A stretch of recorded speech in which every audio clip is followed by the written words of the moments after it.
Sumatin ho ang kapayapaan ng Panginoon Diyos, mga kapatid, at mga kapwa ko po Kristiyano. Ayan. Ngayon po ay araw po ng Biyernes, August 16, 2024. Sa pahintulot po ng ating mahal na Panginoon Diyos, tayo pong muli ay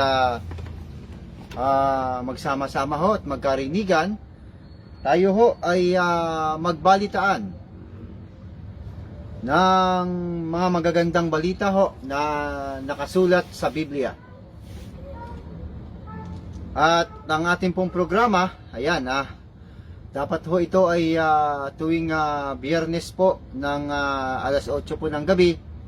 Regular po yan. Noong nakaraan po kasi hindi ho tayo nakapag-broadcast dahil tayo ho ay biglang nadala sa ospital.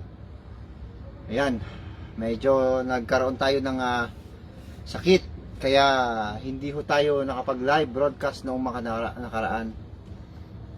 At siyempre sa tulong po ng ating mahal na Panginoon Diyos, tayo ho ay nabigyan ho ng pagkakataon na muli ay makapag-broadcast sa araw ho na ito. Ayan, yung ating pong ibabalita sa araw na ito ay ang tungkol po sa tunay na iglesia. Ayan, kung ano po ang tunay na iglesia na ating pong nasimulan,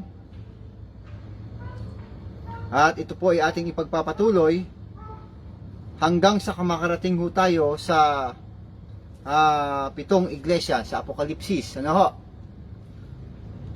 At bago tayo magsimula, ang palagian po natin sinasabi ay yung pong ito pong programang ito, mga tinig sa ilang, ay hindi ho tayo nagtatayo ng relihiyon. Hindi po ito relihiyon.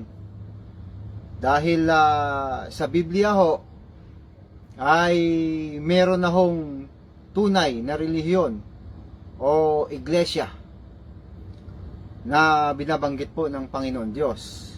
Kung meron man ho na magtayo ng relihiyon, lalong-lalo na sa ating panahon, ay hindi na ho tayo nakakasiguro doon po sa relihiyon na yan, kung yan po ay sa Diyos or hindi sa Diyos. Dahil marami na pong mga relihiyon na nagsulputan, mga kapatid at mga kapwa Kristiyano. Kaya ang mga tao ay nalilito na kung sino ba talaga ang tunay na relihiyon. Kaya sa gabing ito, atin pong pag-aralan ang tunay na relihiyon at kung ano po ang makikita natin sa kanila. Ayan, dito po sa programang mga tinig sa ilang, ibabalita ho natin yung mamaya. At siyempre ho, hindi ho tayo nagpapatawag na pastor. Ayan, dahil meron na ho talagang pastor eh. Walang iba ho kundi ang ating mahal na Panginoong Hesus. At meron po, hindi ho tayo nagpapatawag na apostol, dahil meron na po talagang mga apostol, mga lihitimo. Tayo ho ay nagbabalita lamang ng mga salita po ng Panginoon Diyos. Ito po yung magandang balita. Ayan, sabi nga ho natin, let us bring back a good news and information written in the Bible. Ayan, kauna-unahan po na nandyan ang ating pong kapwa Kristiyano, si Brother Noel Ferguson. Ayan, siya po ay ating kapwa Kristiyano. At sa lahat po ng kanyang mga mahal sa buhay, kapwa ho nating Kristiyano at Kristiyana. Ayan, atin din hong pag-aaralan mamaya yung pong nakasulat sa Juan 14:1 hanggang 3, yung tungkol ho sa sinasabi ho ng Panginoon na huwag magulumihanan ang inyong puso. Sabi ho niya sa kanyang mga apostol, sabi ho niya, magsisampalataya kayo sa Diyos at magsisampalataya naman kayo sa akin. Sa bahay ng aking Ama ay maraming tahanan.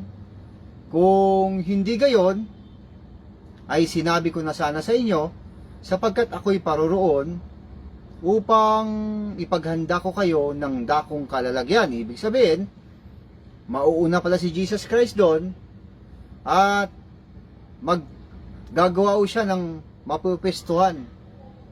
Yan. Tahanan, rooms, or mansions, or dwellings, many places to live. Doon po sa kaharian ng Panginoon Diyos sa langit. Yan po ang sabi ni Jesus Christ na mauna daw siya doon.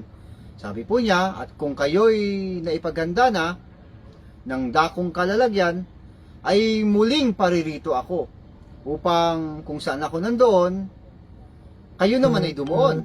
Nang sa ganon, malalaman ninyo kung ano ang daan.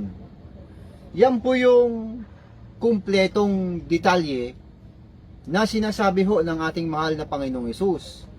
Kasi nga po, ay mayroon ho kasing paksa ho ito ni yung dating tagabasa po ng Ang Dating Daan.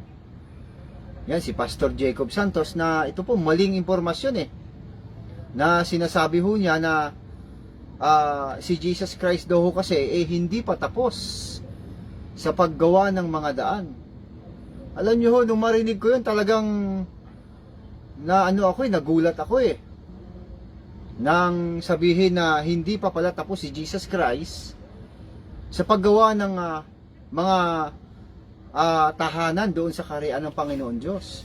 Alam niyo, hindi yun naintindihan nitong nagpapanggap na may Holy Spirit, dating tagabasa ng Ang Dating Daan, na si Jesus Christ daw ay hindi pa tapos sa paggawa ng mga tahanan doon sa kaharian ng Panginoon Diyos.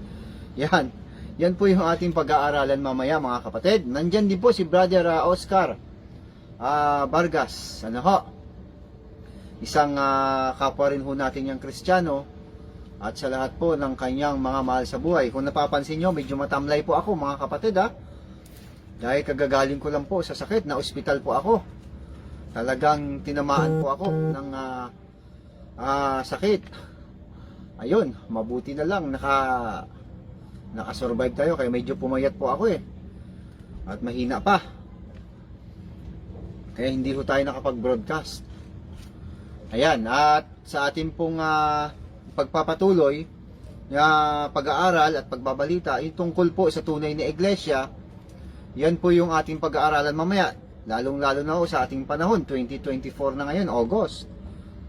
Ayan, dapat fully educated na tayo. Talagang punong-puno na tayo ng kaalaman, punong-puno na dapat tayo ng impormasyon na nakasulat sa Biblia.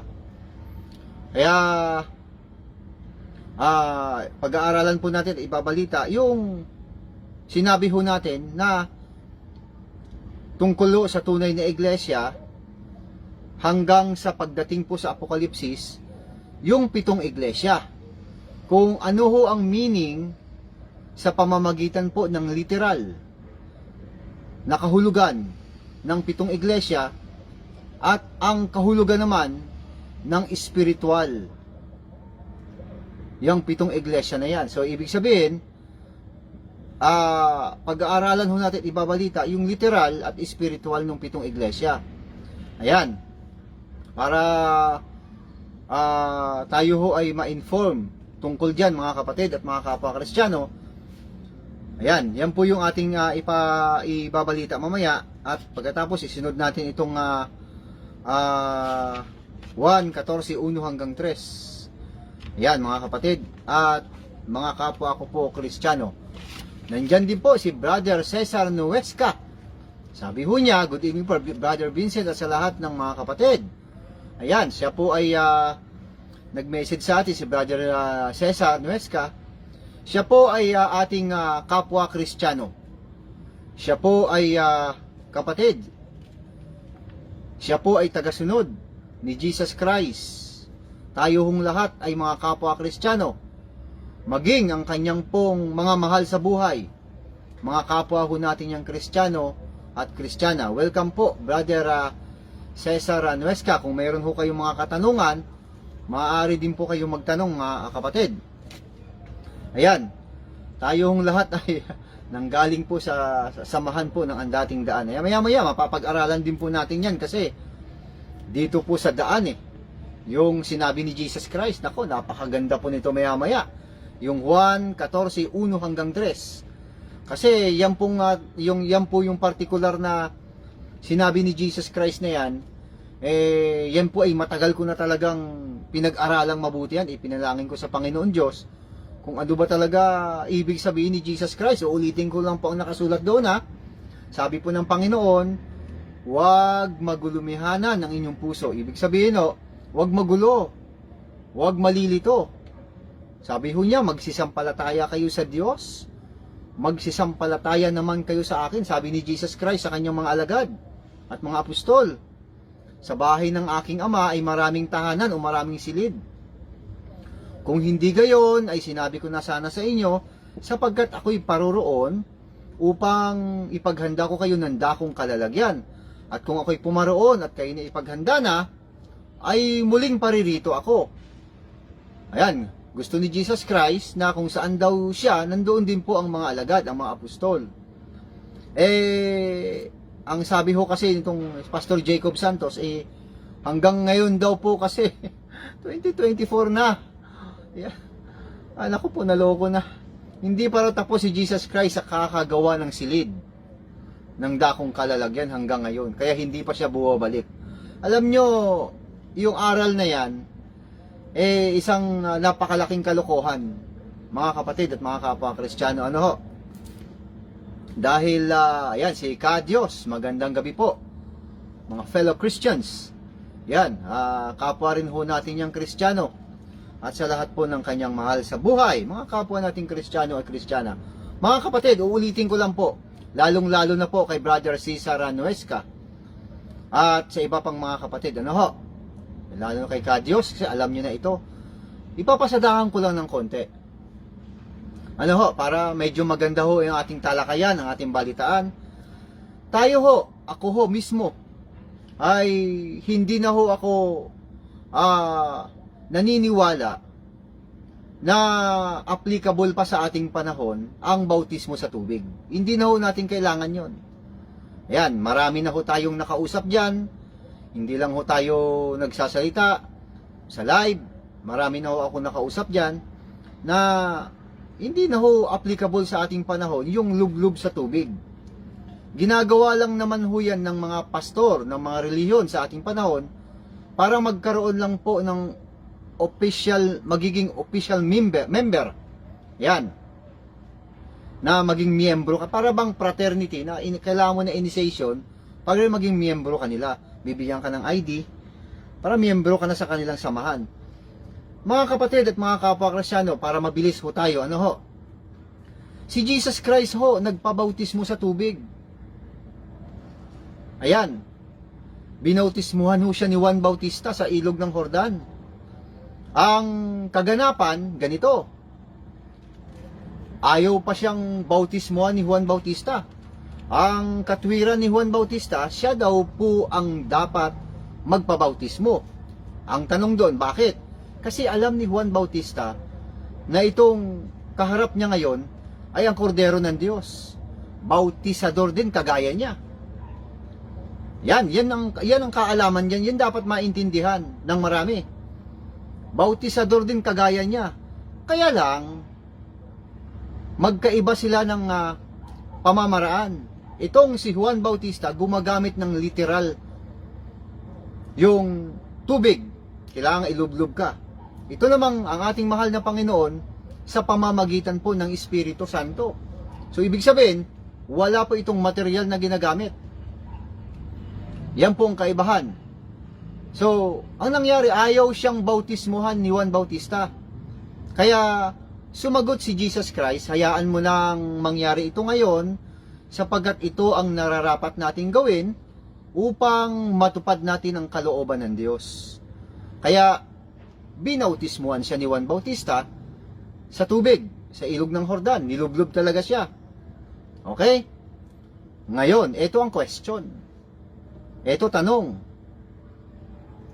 Brother Vincent, sabi po ni Juan Bautista, Binabautismuhan ko kayo sa tubig bilang tanda ng inyong pagsisisi at pagtalikod sa kasalanan. Ibig sabihin, yung bautismo pala sa tubig, palatandaan ng pagsisisi at pagtalikod sa kasalanan. Question uli, si Jesus Christ ba ay mayroon siyang dapat na talikuran at pagsisihan na kasalanan? Siyempre, ang sagot, wala. Di ba? Napakadali lang naman eh. Ang sagot doon, wala. Wala siyang dapat pagsisihan at talikuran na kasalanan. Eh yan ang kahulugan ng bautismo sa tubig eh. Eh bakit siya nagpabautismo? Wala naman pala siyang pagsisihan, talikuran na kasalanan. Bakit siya nagpalublob? Kasi yun nga po ang kalooban ng Diyos. Ano ba ang kalooban ng Diyos? Kailangan bitbitin ni Jesus Christ ang lahat. Siya na bahala. Ano ibig sabihin? Maging ang bautismo sa tubig, kinuha na rin ni Jesus Christ. From the very start, sa simula ng kanyang gawain, yung pagsisisi at pagtalikod sa kasalanan, kinuha niya na. Siya na ang nagpabautismo. Hanggang sa katapusan, ang kasalanan naman, inako naman niya. Doon naman siya nagpapako sa krus. Dalawa po yun. Parehas po yun bautismo. Bautismo po sa pamamagitan ng tubig, bautismo po sa kanyang pagkapako sa krus. Binitbit lahat ni Jesus Christ yun. Kaya, no need na magpapalublob pa tayo sa tubig. Bakit? Kinuha na nga ni Jesus Christ eh. Yun na nga yun eh. Eh bakit ka pa nagpapalublob sa tubig? Nakukulangan ka ba? Doon sa ginawa ni Jesus Christ, kinakailangan mo pa? Ganon din sa pagkakapako sa krus. Kinuha na rin ni Jesus Christ ang mga kasalanan ng sanlibutan. Kaya siya na bahala. E ano lang ang dapat gawin ng tao? Naku, napakasimple na lang. Mateo 11, ito na lang po ang gagawin natin, oh. At diba, makikita talaga ang kaibahan, mga kapatid at mga kapwa Kristiyano, sa mga relihiyon na nagsusulputan ngayon. Ang dami-dami nila eh. Ayan. Sabi ng Panginoon, magsiparito sa akin kayong lahat na nangagpapagal at nangabibigat ang luba, at kayo aking papagpapahingahin. Pasanin ninyo aking pamatok at mag-aral kayo sa akin, sapagkat ako'y maamo at mapagpakumbabang puso, at masusumpukan ninyo ang kapahingahan ng inyong mga kaluluwa, sapagkat malambot ang aking pamatok at magaan ang aking pasan. Sabihin, lumapit pala tayo kay Jesus Christ. Siya yung bumitbit lahat eh. Ano na lang dapat natin gawin? Tama yung sinabi ng Panginoon ni Jesus Christ, magsisampalataya kayo sa Diyos, magsisampalataya naman kayo sa akin. Bumilib tayo kay Jesus Christ. Magtiwala lang tayo sa Kanya. Siya na bahala.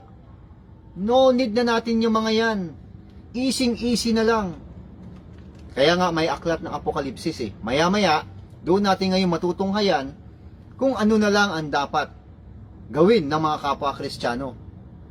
Kung ano na lang ang dapat nating sundin, dahil ang lahat ng sinabi ni Jesus Christ nandun na sa aklat ng Apokalipsis. Tapos na ang lahat. Sumampalataya tayo kay Jesus Christ, siya na bahala doon sa bautismo sa tubig hanggang sa kanyang kamatayan, bautismo naman sa pagkapako niya sa krus at pagkamatay. Yan pong napakasimple. Hindi humahirap unawain yon. Okay, mayroon pong sinasabi si Brother Oscar, tama po ba na sabihin na sa mga silid ang mga tao ay hindi nakapermanente sa silid? Ayun, oo nga pala, oo. Ayos, medyo nai-refresh mo sa akin, Brother Oscar. Hindi daw nakapermanente sa silid dahil lumalabas din. Ano po bang klase ng silid sa langit? Ayan, alam nyo, yung ganyang paniniwala, pang mental hospital ho yun eh. Hindi lang ho niya naiintindihan. Mas maganda siguro, unahin na lang natin to mga kapatid at mga kapwa Kristiyano. Ano ho? Itong pahayag ng isang pastor na dating tagabasa ho ng Ang Dating Daan. Ano ho? Tungkol ho dito sa sinasabi ni Jesus Christ. O babasahin ko na po para kumpletuhin po natin. Ayan. Tayo ho ay nagbabasa ng Biblia as long as possible. Ano ho? As much as possible. Dapat kumpletuhin yan. Dapat nasa chronological. Hindi dapat patalon-talon. Hindi dapat kangaroo reading or pitas dito, tapal dito, pitas sa kabila, tapal naman sa kabila. Hindi ho ganoon ang ating paraan ng pagbabasa ng Biblia. Babasahin ho natin uli ng dire-diretso sa 1. Ang kapitulo po ay 14. Ang talata po ay 1 hanggang 5. Dire-diretso pa po tayo niyan mga kapatid, babasahin ko po. Huwag magulumihanan ng inyong puso. Magsisampalataya kayo sa Diyos at magsisampalataya naman kayo sa akin. Sa 2, sa bahay ng aking ama ay maraming tahanan. Kung di gayon, ay sinabi ko na sana sa inyo sapagkat ako'y paroroon upang ipaghanda ko kayo ng dakong kalalagyan. At kung ako'y pumaroon at kayo'y maipaghanda ng kalalagyan, ay muling paririto ako at kayo'y tatanggapin ko sa aking sarili. Upang kung saan ako naroon, kayo naman ay dumuon. Ayan. At kung saan ako paroon, at kung saan ako naparoroon, ay nalalaman ninyo ang daan. Sa 4 na po yan. Okay. Mga kapatid at mga kapwa Kristiyano, ganito po ang gustong ipaabot sa atin ni Jesus Christ. Ang kausap kasi niya dyan, mga apostol niya. Ang gusto niyang ipaabot na wag maguluhan, wag magulumihanan ang kanyang mga apostol, mga alagad, tungkol sa magaganap kay Jesus Christ. Kasi alam ng marami, lalo si Jesus Christ, alam niya na aakyat siya sa langit. Binibigyan ho niya ng pag-asa ang kanyang mga apostol na marami pong silid sa tahanan po ng Panginoon Diyos. Marami silid. Sa English, maraming binabanggit dyan. Dwellings, mansions, rooms, many places to live. Mga kapwa Kristiyano, 2024 na ngayon. Advance na po ang ating teknolohiya, pati ang ating isip. Marami na pong dumaang kahirapan ng mga Kristiyano. Sa panahon pa po ng lumang tipan, hanggang sa panahon ni Jesus Christ, hanggang sa panahon po ng mga apostol. Ang panahon natin, 2024, na advance na po . At tayo hong mga kapwa Kristiyano, given na yan. Na alin? Na doon talaga sa langit, talagang many places to live, many rooms, many mansions, dwellings. Given na sa atin yon. Napakarami na nating kaalaman na talaga namang sa kaharian ng Diyos sa langit, marami talagang tahanan doon. Kaya nga itinataas ni Jesus Christ ang binibigyan ho niya ng pag-asa itong mga apostol. Particular na, much more sa ating panahon na maintindihan natin, marami talagang silid sa langit. Kaya lang may problema sa hindi pagbabasa ng dire-diretso. Tutuloy ko po kung ano po ang dapat pang ipaunawa sa atin ni Jesus Christ, lalong-lalong sa ating panahon. Sa 4, mayroon siyang sinabi, 14:4 ng Juan, at kung saan ako paroroon, ay nalalaman ninyo ang daan. Dapat nakakuha tayo ng idea, no? Yung pala ang gustong ipaabot ni Jesus Christ, na gusto niya malaman po ng mga apostol, ng mga alagad, ng mga tagasunod ni Jesus Christ, mga kapwa Kristiyano, na nang sa ganun daw, malalaman natin ang daan. Kaya nga ang Biblia dapat merong kumukontra at merong nagtatanong. At ito ang tanong ni Tomas. Sinabi sa kanya ni Tomas, sa 5 na po yan, Panginoon, hindi namin nalalaman kung saan ka paroroon. Paano ngang malalaman namin ang daan? Ah, si Tomas ay isa sa mga alagad ng Panginoong Hesus. Hindi pa rin niya lubos na maisip. Kaya pa siya nagtanong kung paano daw malalaman ang daan. Kaya ito ang sagot ng ating mahal na Panginoon. Sinabi sa kanya ni Jesus, ito po yung ating bigyang diin, bigyang pansin. Ako ang daan, at ang katotohanan, at ang buhay. Sino man ay di makaparoroon sa Ama, kundi sa pamamagitan ko. Hindi po ito si Kibuloy na siya daw po ang Son of God, siya ang daan. Sabi po ni Jesus Christ, siya daw po pala ang daan, ang katotohanan at ang buhay. Walang makakapunta sa Ama. Kinakailangan, dadaan ka kay Jesus Christ. Ibig sabihin, si Jesus Christ ang daan. Meaning to say, ang gustong ipaabot ni Jesus Christ, magsisampalataya kayo sa Diyos, magsisampalataya naman kayo sa akin, sabi niya. Ibig sabihin, sumampalataya tayo sa Panginoon Diyos at kay Jesus Christ. Kasi siya nga yung daan. Kaya malalaman natin kung ano ang daan. Yun po yung pinupunto ron.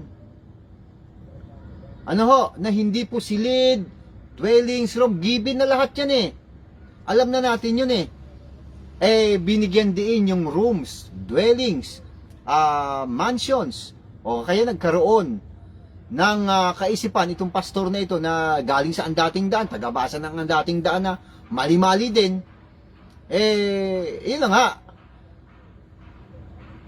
hindi daw po permanente sa loob ng rooms. Dahil kaya lalabas din daw. Ayan. Nagkaroon tuloy siya ng ganong kaisipan. Ay nako, natatawa ako sa nakakahiya itong pastor na ito na nagpapanggap na may Holy Spirit. Pero hindi ho niya naintindihan yung kanyang mga sinasabi na hindi naman daw po permanente sa loob ng rooms, lalabas din kasi may mga gagawin. Kita nyo sa kawalang kabuluhang mga salita. Na hindi daw permanente, lalabas may gagawin pa. Hindi ho gano'n ang ibig sabihin ng ating mahal na Panginoon. Pinapalakas po niya ang loob ng mga apostol hanggang sa ating panahon na talaga namang maraming matitirhan sa langit. Alamin natin mamaya yon kung ano yung binabanggit na rooms, mansions, dwellings, many places to live. Kung ano yung ibig sabihin na yan. Mga kapatid at mga kapwa-Krisyon, maya ko ng konti. Dito muna tayo sa daan. Dito tayo ngayon magfo-focus. Dahil si Tomas nagtanong, hindi daw niya alam ang daan. Kasama mo na nga si Jesus Christ Siya na nga ang daan Kaya, nagkaroon ng pagdidiin si Jesus Christ na sinasabi, ako ang daan. Yan. At ang katotohanan at ang buhay. Sino man ay di makakaparoon sa Ama, kundi sa pamamagitan ko. Meaning to say, mga kapatid, at mga kapwa Kristiyano, stick tayo dapat kay Jesus Christ. Huwag tayong bumitaw. Kasi siya ang daan Siya ang mapa. Siya ang guide papunta sa Ama. Ganun lang po kadali yun. Mga kapatid at mga kapwa Kristiyano. Teka muna. Ano itong daan na ito? Na binabanggit ni Jesus Christ? Ito ba yung tinatawag na ang dating daan? Di ba? Ang dating daan. Basahin nga natin sa Job. Meron din ganito Ito po ang ating mababasa mga kapatid. At mga kapwa Kristiyano sa Job po. Ang kapitulo po ay ito 22. Ayan. Ang talata 15 hanggang 16 po Iubang pagpapatuluyan ang dating daan na nilakaran ng masasamang tao na siyang mga naalis bago dumating ang kanilang kapanahunan na ang patibayan ay nahuhong parang agos. Ayan, ang dating daan. Yung ang dating daan na binabanggit, yan po yung panahon po ni Noe na dinaanan po ng baha at namatay po ang mga tao sa pamamagitan nga po ng baha. Yan yung mga lumalakad sa ang dating daan, masasamang tao. Ayan, naloko na. O ngayon, dahil yan ay dahil natatawa tuloy ako pagka ganun eh. Nabiktima kasi tayo eh, no? Ang dating daan. Sabi ni Brother Noel, si Mrs. Inconsistent at Bobon Jing ay ayan, naloko, ang dami na. Sabi po ni ang dami nilang mansyon. Oho. Yan po yung ibig sabihin dadaan muna tayo. Ang dating daan, dinalilakaran ng masasamang tao, yan po yung maliwanag dyan na conversation po na nilakaran po yan ng masasamang tao. Namatay ho silang lahat sa baha sa panahon ho ni Noe. Tika muna, Brother Vincent, hindi naman yan ang kanilang binibigay na talata. Yung binibigay na yung Jeremias 6:16 na ang sinasabi naman doon, ganito ang sabi ng Panginoon: magsitayo kayo sa mga daan at magsitingin kayo at ipagtanong ninyo ang mga dating landas kung saan nandun ang mabuting daan, at magsilakad kayo roon at kayo mga kakasumpong ng kapahingahan sa inyong mga kaluluwa. At kanilang sinabi, hindi kami magsisilakad doon. Mga kapatid at mga kapwa Kristiyano, itong programang ito na ating laging tuwing Biyernes, lagi na ho nating sinasabi na ito po'y biblical na, historical pa. Scientific na, may kasama pang timeline or good arrangement. At paminsan-minsan, gumagamit tayo ng mathematics. Ngayon, napakahalaga po ng timeline para hindi ho tayo maligaw. Ayan. Timeline ho ang makakasagot dyan.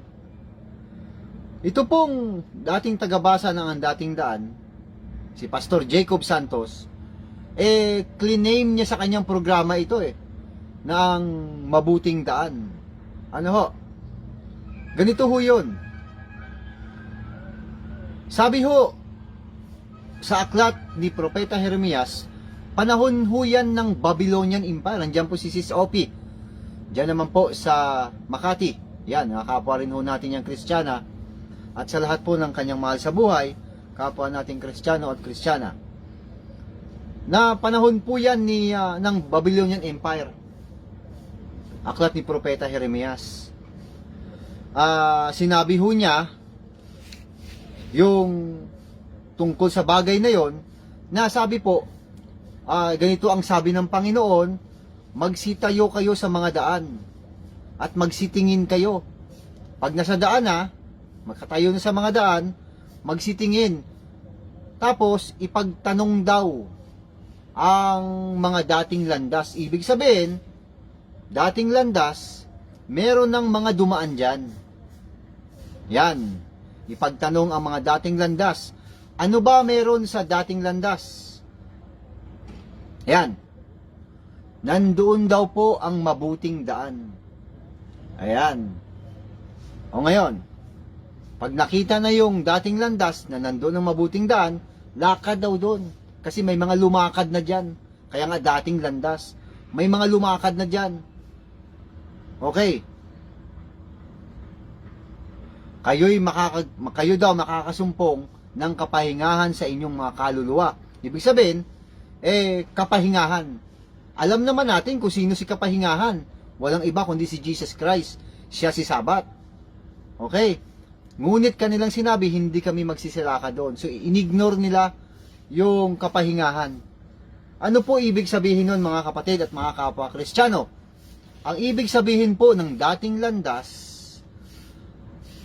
kung saan nandun ang mabuting daan, pumunta muna tayo sa timeline. Timeline muna para hindi tayo maligaw. Sinabi ho yan ni Propeta Jeremias, panahon po yan ng Babylonian Empire. Kung aatras pa tayo, Meron pa yan sinundan ang Babylonian Empire na Assyrian Empire. Ayan. Kumpleto pa ho ang Israel. May 12 tribes pa. Hindi pa ho sila nag-separate na dalawa. May North at saka may South. Sa panahon na ho na yan, ay panahon po yan ng ano, dyan po sa Jerusalem, dyan po sa South. Dahil sa panahon na yan, ay naghiwalay na po ang Israel. Nabiyak na ho silang dalawa. O ngayon, ano po ang timeline na dapat nating maintindihan sa sinasabi na yon? Way back uli sa Israel, nung sila po'y nasa Ehipto.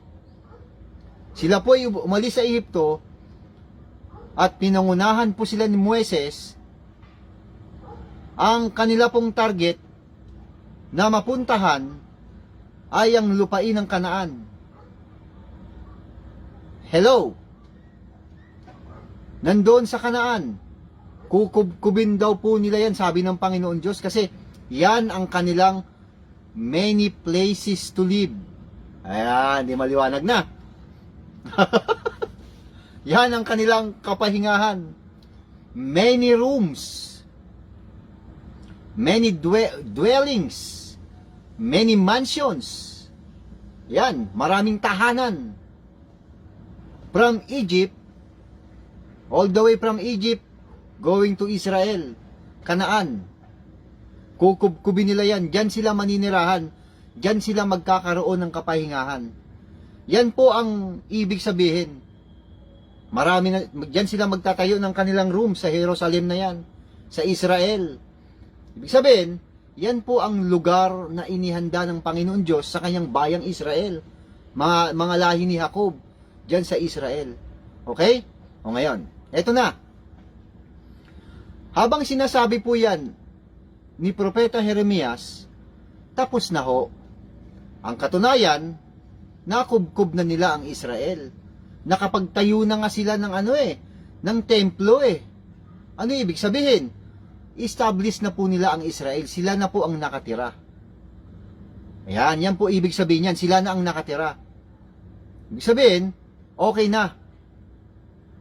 Nakatira na sila sa maraming places to live. Many rooms.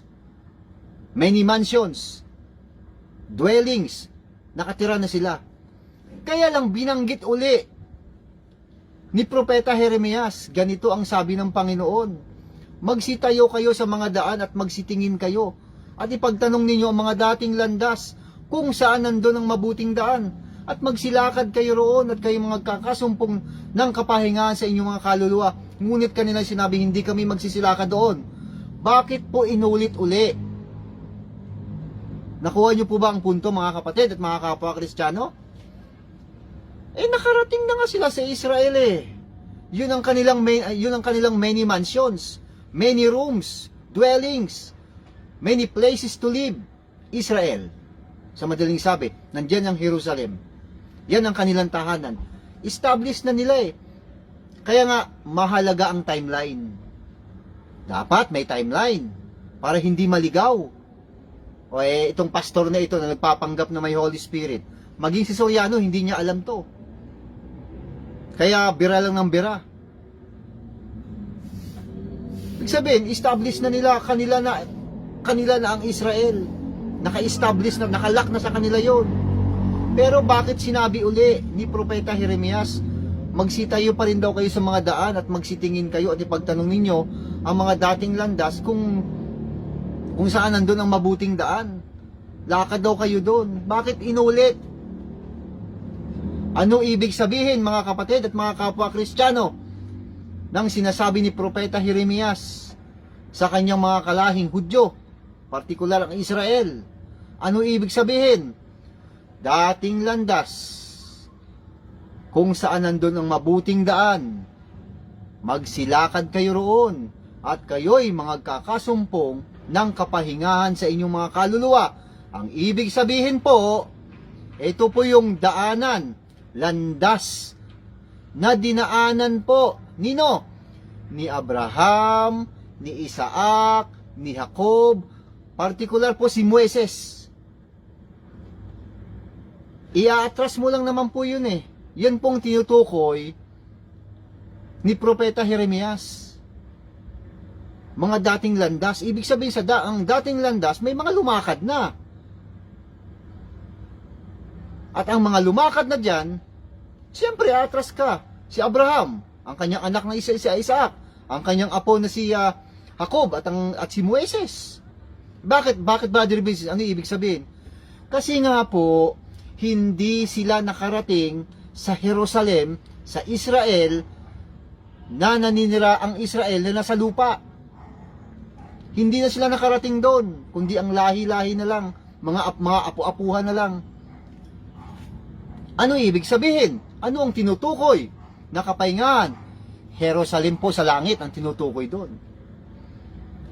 Yan ang ibig sabihin. Kaya mali. Mali yung ang dating daan na ginamit nila yan, ang Jeremias 6:16, lalo namang mali itong si Pastor Jacob Santos. Ginamit din niya yan. Na ang tinutukoy ho dyan ay ang Jerusalem po sa langit. Bakit? Kasi hindi naman nila nakuha yan eh. Hindi naabutan ni ano yan eh. Hindi nakarating dyan si Abraham, si Isaac, si Jacob, si Moises, hanggang tanaw na lang siya. Si Abraham naman, napuntahan niya, pero hindi pa umiiral. Si Isaac, napuntahan din, hindi pa umiiral. Si Jacob, napuntahan din niya, hindi pa umiiral. Ang kaapu-apuhan na nila, ang makakalasap nun. Ng alin? Ng Jerusalem, na dito sa sanlibutan, na pinuntahan po ng mga Israelita. Ngayon, ang tinutukoy naman po, dito sa Jeremias 6:16, timeline pa rin po ang makakasagot, nakubkob na nila ang Israel pero bakit inulit pa? Ibig lamang sabihin doon, Jerusalem po sa langit ang tinutukoy. Yan ang ibig sabihin, mga kapatid at mga kapwa Kristiyano. Kaya maliho yun. O kita nyo, hindi nila alam to. Na yun po ang ibig sabihin. Jerusalem sa langit, yan po yung tinutukoy dyan na iglesia ng mga panganay. Na, ito pa mga kapatid ito po. Yan po yung tinutukoy na iglesia ng mga panganay. Sa Hebreo po. Babasahin po natin Ayan. Nandiyan po si Brother Balong Kalamaan. Yan, sa ano naman po yan, sa Makati. At saka si Brother Reds Prudente. Yan, mga kapwa ho natin yan kapwa nating Kristiyano at sa lahat po ng kanilang mga mahal sa buhay. Mga kapwa ho natin yung Kristiyano at Kristiyana. Sa pecha lang tumama. Ito po kasi mga kapatid. Sabi dito, sa 12 po ng Hebreo, 22 hanggang 23, datapwat nagsilapit kayo sa bundok ng Zion, yung Jerusalem po, at sa bayan ng Diyos na buhay, ang Jerusalem sa kalangitan, at sa mga di mabilang na hukbo ng mga anghel, sa pangkalahatang pulong at iglesia ng mga panganay na nangatatala sa langit at sa Diyos na hukom sa lahat ng lahat at mga espiritu ng mga taong ganap na pinasakdal. Yun po yung tinutukoy doon. Jerusalem sa kalangitan. Ang Jeremias 6:16, mga kapatid at mga kapwa Kristiyano. Ayan, kung may timeline ka, hindi ka maliligaw.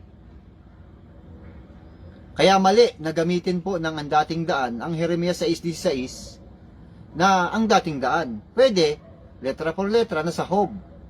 Tapos ito namang dating tagabasa, ginamit niya ang Jeremias 6:16. Ayan, hindi naman niya naintindihan na ang tinutukoy ho dyan ay ang Jerusalem na po sa langit. Ayan, yun na po yung target doon. Kasi tapos na nakubkob na Ibig sabihin, punta na kayo kay kapahingahan. Nandun si kapahingahan sa Jerusalem sa langit. Walang iba kundi si Jesus Christ. Ayan. Ngayon, sabi ni Soriano, ang iglesia daw po ng mga panganay ay itong Israel. Ayan. Tapos, kinontra ng dating niyang tagabasa na si Pastor Jacob Santos na hindi daw Israel ang iglesia ng mga panganay. Ang iglesia daw po ng mga panganay, ito pong mga Kristiyano. Kita mo, tinamaan ng magaling. Mali yung dating tagapagturo, nag-imbento naman yung estudyante na nagpapanggap na may Holy Spirit. Ang iglesia daw po ng mga panganay ay ang mga Kristiyano. Kita mo kalokohan. Hindi po ganoon ang ibig sabihin ng Biblia, mga kapatid at mga kapwa Kristiyano. Kung atin pong pag-aaralan yung nakasulat sa Biblia, ay ang tinutukoy po na iglesia ng mga panganay, yan po yung Jerusalem sa langit, na ang mga sumasamba doon ay mga tagalangit. Siyempre, ang mga anghel. Ganun po ibig sabihin. Kaya, sa madaling sabi, meaning, ang iglesia po ng mga panganay ay nandun sa langit. Yan naman po yung tinutukoy ng Jeremias 6:16. Mga dating landas kung saan nandun ang mabuting daan. Mga dinaanan po yan ng mga naunang tao. Papunta po yun sa Jerusalem sa langit. Yan ang iglesia ng mga panganay. Ayan. Arkanghel Miguel, timeline. Ibig nyo po ba? Teka lang. Ibig nyo po ba na ang sulat ng sa Henesis at Exodo ay hindi naglalarawan ng mga magaganap sa mga huling araw? Ayon sa salita ng Diyos. Kay Arkanghel Miguel.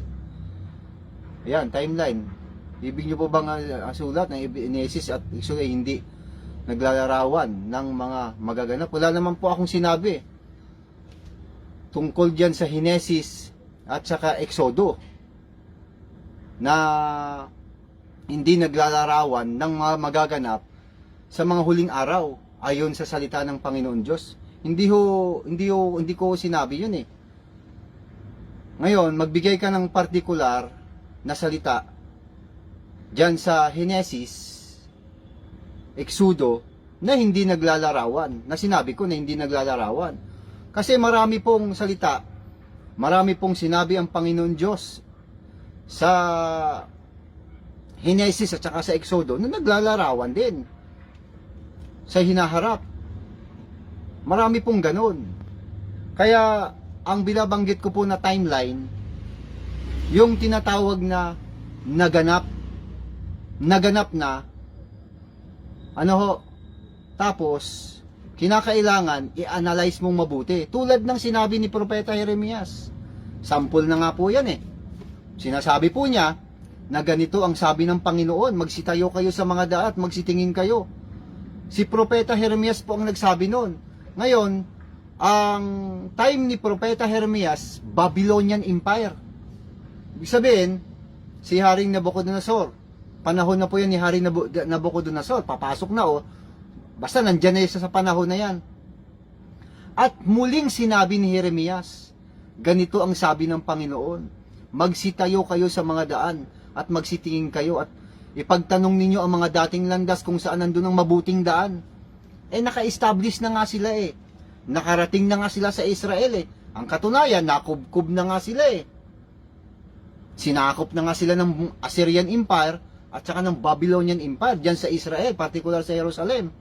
Pero muli niyang sinabi ang salitang yon na dating landas daw.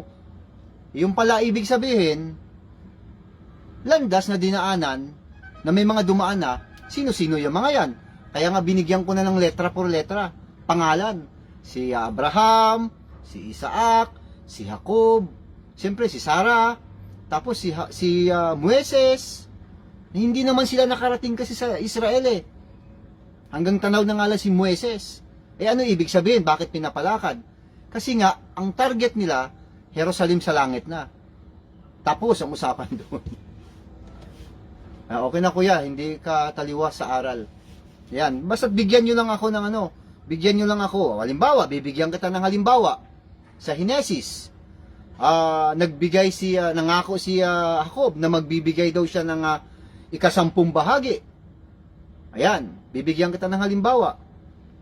Henesis po yan Magbibigay daw si Jacob ng ng ikasampung bahagi kapag siya daw po ipagpalain ng Diyos at siya daw po ay makabalik sa lupain ng kanyang mga magulang. At ikaw daw po ang magiging Diyos ko at ibibigay daw niya ikasampung bahagi. O maghanap ka ng talata na nagbigay si Jacob na ikasampung bahagi. Wala kang mababasa. Pero naganap ba? Oo naman. Naganap yun. Paano naganap? Dumami na nga ang kanyang mga kinaapu-apuhan Nagbigay na nga ang Panginoon Diyos ng utos. Nakasulat naman yan sa Exodo naman. Yung 10%. Ngayon. Ganun po yun. Kailangan matalino ka sa timeline. Kapag hindi ka matalino sa timeline, alam mo kung ano abutin mo? Disgrasya. Tulad ng ginagawa ngayon ng mga pastor. Na sila ay nakiklaim na sila daw po ay merong Holy Spirit. Tinuturuan sila ng Holy Spirit. Pero pag sinubukan mo naman, nagtatago sa aparador. Mga kapatid at mga kapwa Kristiyan, nandiyan po si Sis Emmy Alfonso.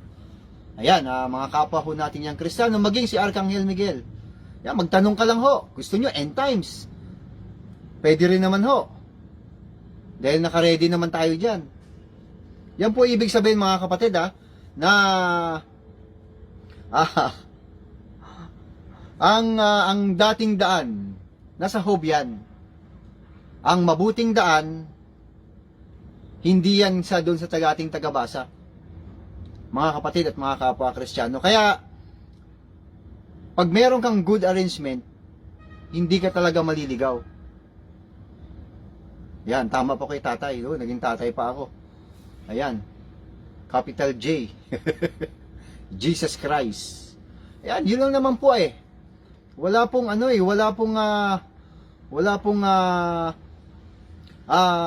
tayong sinasabi na ganun tungkol po doon sa dahil ang Biblia po from Book of Genesis hanggang Apocalypse, nakalak po lahat yan. Hindi mo yan pwedeng pakawalan ng ganon. Nakalak na yan. Kailangan may timeline ka lang. Ayan, kailangan meron kang timeline. Kapag wala kang timeline, wala kang good arrangement, yan, disgrasya abutin mo. Hindi mo siya mapagtagni-tagni.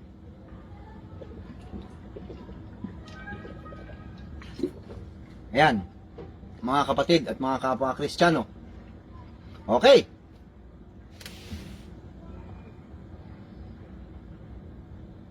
Ayan, ano pa po dapat nating maintindihan mga kapatid at mga kapwa Kristiyano? Ayan, sabi naman ni Brother Oscar, naalala ko, sinabi ni Pastor Jacob Santos, kailangan daw pong lumabas. Yan, para marami daw pong gagawin. Hindi po totoo yan. Ang tinutukoy po ni Jesus Christ, ulitin ko po para mabilis tayo, para hindi na tayo masyado magtagal. Sabi niya, huwag daw magulumihan ng inyong puso, magsisampalaya kayo sa akin, magsisampalaya kayo sa Diyos, magsisampalaya kayo sa akin, sa bahay ng aking Ama ay maraming tahanan. Ang tinutukoy po ni Jesus Christ doon, yung bagong langit at bagong lupa. Para direct to the point na, wala nang pa-arte-arte pa, kung ano-ano pa.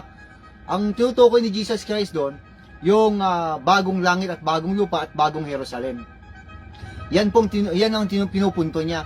Ngayon, sa usapin naman na siya po ay hanggang ngayon ay gumagawa pa rin daw ng rooms, isang malaking kalokohang aral po yun. Kaya daw po hindi siya buwabalik pa kasi si Jesus Christ hanggang ngayon gumagawa pa ng bahay. Hindi totoo yun. Tapos na. Nagawa na ni Jesus Christ. Ang katunayan, may aklat na tayo ng Biblia. Buong-buo na. Tapos na. Kumbaga sa architect at mga engineer, hindi pa nagagawa ang kanilang pinaplano, mayroon na silang design. May structural design na. Yan. Ang Biblia, ang Panginoon Diyos, ganun din. Ano ibig sabihin? Di tapos na. Nakagawa na si Jesus Christ. Alam nyo ba na si Jesus Christ po, sinabi po niya yan sa Juan 14:1, hindi pa naman ho siya nahuhuli.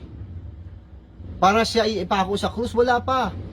Binibigyan pa lang ho niya ng mabuting balita ang kanyang mga apostol. Timeline uli. Binibigyan pa lang niya ng mga magagandang balita. O ngayon, noong si Jesus Christ po ay hinuli, pinako sa krus, namatay, inilibing, muling nabuhay, nagpakita sa mga apostol. 40 days pa siyang kasama hanggang umakyat po siya sa langit. Hello! Ayan. Nauna na po niya sinabi yung pananalita na maraming tahanan. Si Jesus Christ po bumalik uli. Nakakalimutan niyo po ba? Pastor Jacob Santos, nakalimutan mo ba? Na si Jesus Christ po nakabalik uli. Nagbigay pa siya ng mensahe kay Apostol Pedro at saka kay Apostol Juan. Yung sila po'y nangingisda. Sa Juan 21. Hello! Na sila po ay nangingisda, nagpakita si Jesus Christ sa kanila. Yan.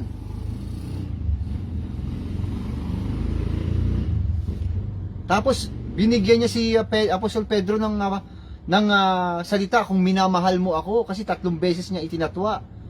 Kaya ipinahayag ni Jesus Christ, kukwento ko na lang sa Juan po yan, 21. Ipinahayag niya ngayon kung papaano mamatay si Pedro. Hello. Ganon din po si San Juan. Kung ano naman ang sasapitin ni San Juan, binigyan din ho niya ng basbas. Ang sabi ni Jesus Christ kay San Juan, kung siya'y buhay hanggang sa muli kong pagparito, ano sa'yo? Yung pala, si Jesus Christ, aabutan talaga niya na buhay pa si San Juan. Totoo, sinabi ni Jesus Christ. Babasahin natin kung ano po yung sinabi niya kay San Juan. Sa 21 po ng Juan, ang talata po 20. Ayan, lumingon si Pedro at nakita niyang sumusunod ang alagad na minamahal ni Jesus, si Apostol Juan. Ang siyang humilig sa dibdib ni Jesus nang sila'y nag-aapunan at nagtanong, Panginoon, sino po ang magkakanulo sa inyo? Nang makita siya ni Pedro ay tinanong nito si Jesus, Panginoon, paano po naman ang taong ito? Sumagot si Jesus, kung nais kong mabuhay siya hanggang sa pagbabalik ko, ano sa'yo? Sumunod ka sa akin. Yan ang mga sinasabi ni Jesus Christ na dapat nating intindihin, bigyang pansin. Gusto pala ni Jesus Christ buhay si San Juan hanggang sa pagparito niya. Ang pinag-uusapan ho natin dito, yung pagbabalik ni Jesus Christ, yung tungkol sa tahanan na naligaw si apostol, nagpapanggap na may Holy Spirit na hindi para dumadating si Jesus Christ kasi hindi pa tapos ang paggawa ng tahanan ng mga Romes. Raulo. Ano ho? Ay, nako. Nakabalik na si Jesus Christ Nakarating na siya, kinausap na niya si Pedro si Apostol Pedro. At saka si San Juan. Ayan. Ngayon, may sinabi si Jesus Christ, gusto niya buhay pa si San Juan sa muli niyang pagparito. Totoo ba yon? Siyempre naman, alangan naman magsisinungaling ang ating mahal na Panginoon na si Jesus Christ. Talagang nakabalik siya, buhay na buhay. Anong talata? O di ba sa isla ng Patmos? Nakalimutan niyo ba? Sa isla ng Patmos nga, doon nga niya kinausap si San Juan. Buhay na buhay pa. Si San Juan po ang pinakabata sa lahat ng mga alagad. Ngayon, ang edad po ni San Juan, more or less mga 95 years old. More or less may higit kumulang. 95 years old. Siya na lang po ang kahuli-hulihang apostol na nabubuhay sa ibabaw ng lupa sa panahon na yan. Kaya tama ang sinabi ni Jesus Christ. Ano sabi niya? Kung nais ko siyang mabuhay hanggang sa muli kong pagparito, ano sa'yo? Sabi niya kay Pedro. Tumama ba? Sa pool. Buhay nga si Apostol Juan. Nakausap siya ngayon ni Jesus Christ. Di ba? Ganun lang yun Yan, sabi po ni Brother Noel, kay inconsistent po niya pinulot ang sagot. Kung bakit hindi pa bumalik. Okay. Sige. Maraming salamat po sa impormasyon niya, Brother Noel. Kay Ingkong din pala niya napulot yan. Kaya ayun, parehas na kayong mga tinamaan ng magaling. Ayan.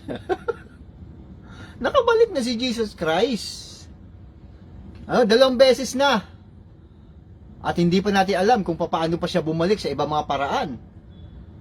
Andyan po yung andyan si Tanjen Sason sa Mandaluyong at si Nana Balyera, ang aking kapatid. Yan, mahirap na pala buksan yan, nakalak na saan kaya ang susi. Magandang gabi po sa lahat ng mga tinig sa ilang, mabuhay kayo. Yan, ang aking mahal na kapatid at saka si Tanjin, mga kapwa nating Kristiyano. Welcome! Ayan, yan po ibig sabihin. Nakausap ni Jesus Christ, si San Juan, buhay na buhay. Di tama nga. Buhay nga. At doon naman ngayon dinliver ni Jesus Christ ang aklat po ng Apokalipsis. Ayan, na siya namang ating pag-aaralan sa gabing ito, mga kapatid at mga kapwa Kristiyano, tungkol naman sa tunay na iglesia. Hindi lang po pasaway, kundi din, isa ring tinamaan din ng magaling. Ayan, kaya kita nyo ang kanya ngayong relihiyon na itinayo, mahina na koleksyon. Tapos marami na po siyang, may mga miyembro na po siya na nag-message sa akin na umalis na at hindi na ho nagpapasakop sa kanya.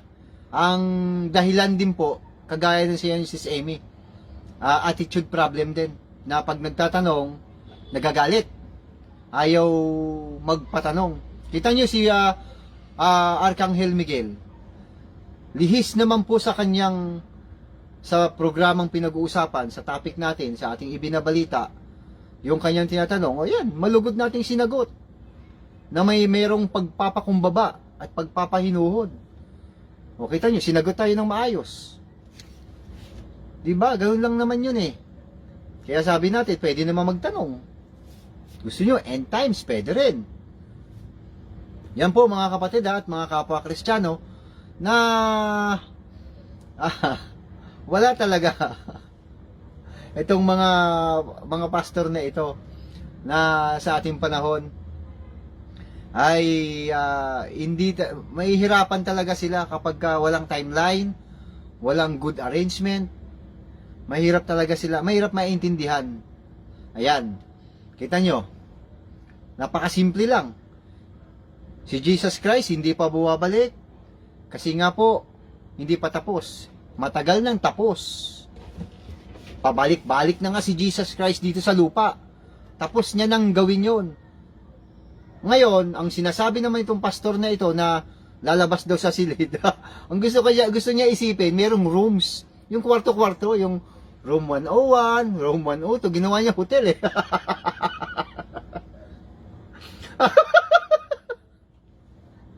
Ay nako. Naloko na. Lalabas daw sa rooms para marami daw gagawin. Hindi yan ang ibig sabihin ni Jesus Christ. Hindi ganoon. Ang tinutukoy ni Jesus Christ doon ay given na nga sa atin yung langit, kaharian ng Diyos. Marami talagang places to live doon. Dwellings. Ayan. Mansions, rooms, marami talaga doon. Ayan. Ang tinutukoy ni Jesus Christ na ipaghanda doon po sa bagong langit at bagong lupa na bababa po rito ang bagong Jerusalem. Yan po yun, wala nang iba. Yan na yun ang tinutukoy niya. Ayan. Ngayon, Brother Vincent, totoo ba na hindi pa tapos? Matagal nang tapos. Meron na nga Biblia eh. Eh bakit, Brother Vincent? Kung tapos na, ba't hindi pa bumababa si Jesus Christ hanggang sa panahon na ito? Ayan. Tandaan ho natin, mga kapatid at mga kapwa Kristiyano, merong binanggit si Jesus Christ. Ano ho? Ayan, babasahin ko po Dire-diretso lang po ako sa pagbabasa. Ayan.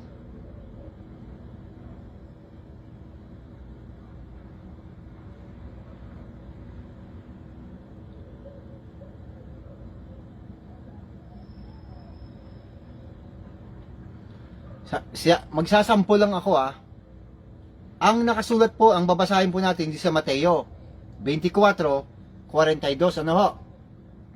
Magbibigay lang ako ng halimbawa bakit si Jesus Christ ay hindi pa siya bumababa. Samantalang tapos na pala niyang gawin ang mga tahanan. No? Ito basahin natin. Sa Mateo 24:40 hanggang 44, ito po ang ating mababasa. Sa panahong iyon, may dalawang lalaking nagtatrabaho sa bukid. Kukunin ng isa at iiwan ang ikalawa. May dalawang babaeng nagtatrabaho sa gilingan. Kukunin ng isa at iiwan ang ikalawa. Kaya't maging handa. Kaya't maging handa kayo dahil hindi niyo nalalaman kung kailan darating ang inyong Panginoon. Unawain ninyo ito. Kailangan daw unawain. Kung alam ng may-ari ng bahay kung anong oras sa gabi darating ang magnanakaw, siya'y maghahanda at hindi niya pababayaang pasukin ang kanyang bahay. Kaya't lagi kayong maging handa sapagkat darating ang anak ng tao sa oras na hindi niyo na inaasahan. Simple lang po. Dapat daw laging handa. Dapat be prepared. Yan po ang binigay na tip ni Jesus Christ. Maging sa ating panahon, mga kapwa Kristiyano, dapat palaging handa. Nagbigay siya ng halimbawa tungkol sa magnanakaw na kung alam pala ng may-ari ng bahay na may magnanakaw sa bahay niya, ipaghahandaan na yun. Hindi nga alam na may darating na magnanakaw. Kaya dapat, be ready palagi sa pagdating po ni Jesus Christ. Bakit hindi pa siya dumadating? Baliktarin mo lang naman ang katwiran. Kasi nga, marami pang hindi nakahanda. Gusto kasi ni Jesus Christ, marami ang maliligtas. Mga kapatid at mga kapwa Kristiyano, ito po kasi ang ruling ng ating mahal na Panginoon Diyos. Ito gusto nila Dito po sa 2 Pedro.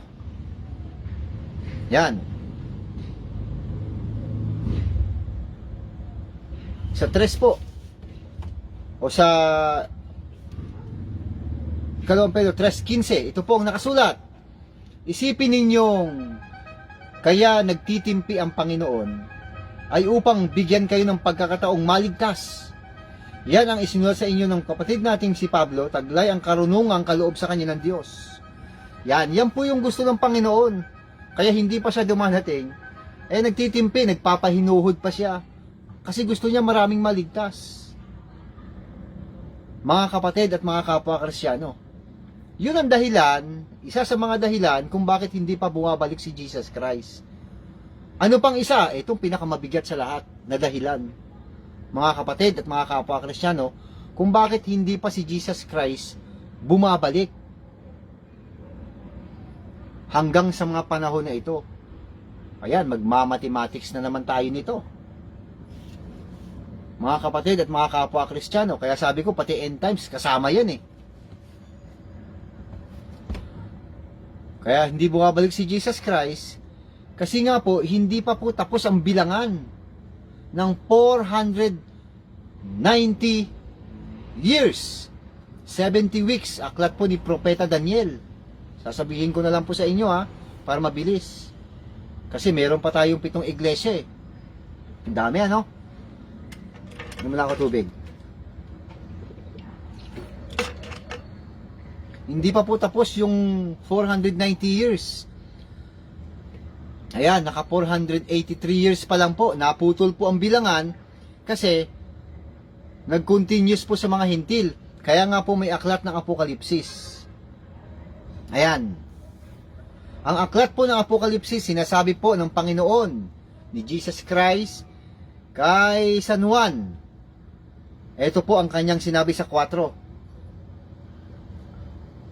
Pagkatapos kong masaksiyan ang mga bagay na ito, nakita ko sa langit ang isang bukas na pinto at narinig ko ang tinig na parang tunog ng isang trumpeta na ang sabi sa akin, umakyat ka rito at ipapakita ko sa iyo kung ano pang mga mangyayari pagkatapos nito. Mayroon pang hinaharap na mangyayari. Yan na lang po ang ating inaantay. Yan po yung timeline. May idea na tayo kasi nakasulat po sa aklat ng Apokalipsis, yan po yung mangyayari sa hinaharap na hindi pa nangyayari. Yan po yung 7 selyo na kinakailangan mabuksan ni Jesus Christ. Sa 7 selyo na yan, nandyan po ang impormasyon, lahat-lahat. Nakalak din po yun. Hindi nyo pwede, sino man pwede magbukas nun. Ayan. Sa 7 selyo, nandyan ang lahat ng impormasyon ng end times, ng katapusan. Nandyan din ang pagbabalik ni Jesus Christ. Pag natapos na yan, ayan na. Tapos na. Ayan. Sabi po ni si Semi, pero Brad Vincent, mga anong taon sa palagay mo darating siya? Wala po eh. Mahirap pong sabihin taon. Mahirap pong sabihin, wala hong ganun eh. Hindi ho tayo maaaring magbigay ng numero. Hindi tayo maaaring magbigay ng taon, year, buwan, at kung ano pa man. Wala eh. Hindi ko ho masasagot, hindi ko alam. Ang alam ko lang ho, na pwede kong ma-share sa end times, yung mga palatandaan. At ang mga palatandaan na yan, na malapit nang dumating ang ating mahal na Panginoong Hesus. Sabi niya, pag-aralan nyo ang puno ng igos. Ayan, may sinasabi siya ron eh. So, di pag-aralan natin yon na pagka nananariwa, malapit na ang tag-araw. Ganun ang pagkakasabi niya eh. O ngayon, ano po ang dapat nating maintindihan doon? Ang maisishare ko lang po na malapit nang dumating si Jesus Christ, kapayapaan. Yan, tandaan po natin. Pag meron na tayong naranasang grabing kapayapaan, wala nang giyera, wala nang putukan dito, putukan doon. Tamo ngayon, magulo pa ngayon eh, maraming digmaan na nagaganap. Wala pong kapayapaan. Pero pag meron na tayong nababanaag na kapayapaan na ito, nagkaroon na ng pangkapayapaan, long-term na peace, agreement, at kung ano-ano pa, at merong isang tao dyan na pasimuno ng kapayapaan na yan, yun na yun. Ayan. Yun ang palatandaan. Yun na yun. Brother Bisi, kapayapaan na nga bakit yun na yun? Kasi huwad na kapayapaan no, hindi totoo. Ano ibig sabihin? Siya na po yun. Siya na po yung tinatawag na 666. Ang dulot po niya kapayapaan. Pero ang nasa likod nun ay kaguluhan. Kaya nga andyan yung dalawang saksi para kontrahin siya. Sa ibang pagkakataon, ilang beses natin tinalakay ito, mabibigyan din natin ng pansin yan. Tungkol dyan, mga kapatid at mga kapwa Kristiyano. Yan ang palatandaan. Yan ang maibibigay ko, pero yung definite na eksakto, wala. Mahihirapan tayo dyan. Hindi natin mabibigyan yan. Basta't meron lang palatandaan, meron lang nagaganap na kapayapaan. Ayan. Ibig sabihin, pag meron na pong nagaganap na kapayapaan, magsisimula na ang bilangan ng alin? Ng 7 taon pang natitira. Counting na yan. Ayan. Medyo, basta, ang mga kapwa Kristiyano, nakahanda. Nothing to worries, mga kapatid ha. Wala tayo dapat ipag-aalala kung tayo po'y nakahanda. Ano man ang mangyari. Ayan. Sige po, kung mayroon pa po kayong katanungan, pwede pang humabol kasi papasok na tayo sa tunay na iglesia. Ayan. Inom lang ho ako ang tubig.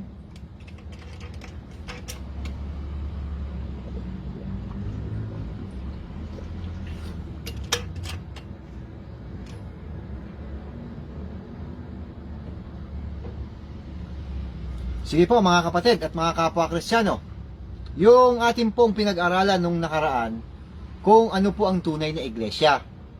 Balik tanaw muna tayo. Ang tunay na iglesia po ay yung pong nakasulat sa Lumang Tipan. Sa aklat po ni Propeta Zacarias, isang propeta, meron ho siyang binabanggit tungkol po sa 7 paningin ng Panginoon Diyos. pitong paningin sa aklat po ni Propeta Zacarias. Babasahin po natin para meron tayong idea, mga kapatid at mga kapwa Kristiyano. Ayan, sa 4. Sa 1 po 4:1. At ang anghel na nakipag-usap sa akin ay bumalik at ginising ako. Nagaya ng tao na nagigising sa kanyang pagkakatulog. At sinabi niya sa akin, ano ang iyong nakikita? At aking sinabi, ako'y tumingi at narito isang kandelero na taganas na ginto na may tasa sa ibabaw niyaon. At ang 7 ilawan niyaon sa ibabaw ng may 7 utubo, sa bawat isa ay mga ilawan na sa ibabaw niyaon. Ayan. Sa Gis. Kaya sinong naghimagsik sa araw na maliit na bagay? Sapagkat ang 7 ito ay mga gagalak at makikita nila ang pabatong tingga sa kamay ni Zorobabel. Ang mga ito'y mga mata ng Panginoon na nangagpaparuot parito sa buong lupa. Yung 7 pala na binabanggit na kandelero, 7 ilawan, siya pala yung 7 mata, 7 paningin na kakalat po sa buong daigdig. Ngayon, punta na tayo sa Apokalipsis. O ito na. Na ang binabanggit pala na 7, walang iba kundi ito. Sa Apokalipsis po 1, 19 hanggang 20. Kaya't isulat mo ang iyong nakikita at nangyayari ngayon. At ang mangyayari pa pagkatapos nito. Tungkol naman sa hiwaga ng 7 bituing hawak ko sa aking kanang kamay at sa 7 ilawang ginto. Ang 7 bituin ay ang mga 7 anghel ng 7 iglesia. At ang 7 ilawang ginto ay ang 7 iglesia. O di sapul. Sa lumang tipan hanggang bagong tipan, aklat ng Apokalipsis. Yung paningin pala ng Panginoon Diyos na 7 piraso, yan pala yung 7 iglesia. Yan po ang tunay na iglesia. Yan ang genuine na iglesia. At wala nang iba. May nakita man kayong mga iglesia sa ating panahon, yan po ay hindi tayo sigurado. Hindi genuine yan. Kaya, dito tayo sa genuine. Na sinasabi po mismo ng Panginoon Diyos sa aklat pala ni Propeta Zacarias hanggang sa panahon po ng Apokalipsis. Kaya yon ang ating pag-aaralan, yung 7 iglesia. Sa pamamagitan po ng literal na pag-aaral, literal na pagbabalita at pangyayari at spiritual meaning naman ito. Kaya literal at spiritual. Yan ang 7 iglesia na dapat nating sundan kung ano po ang sinasabi dyan, mga kapatid at mga kapwa Kristiyano.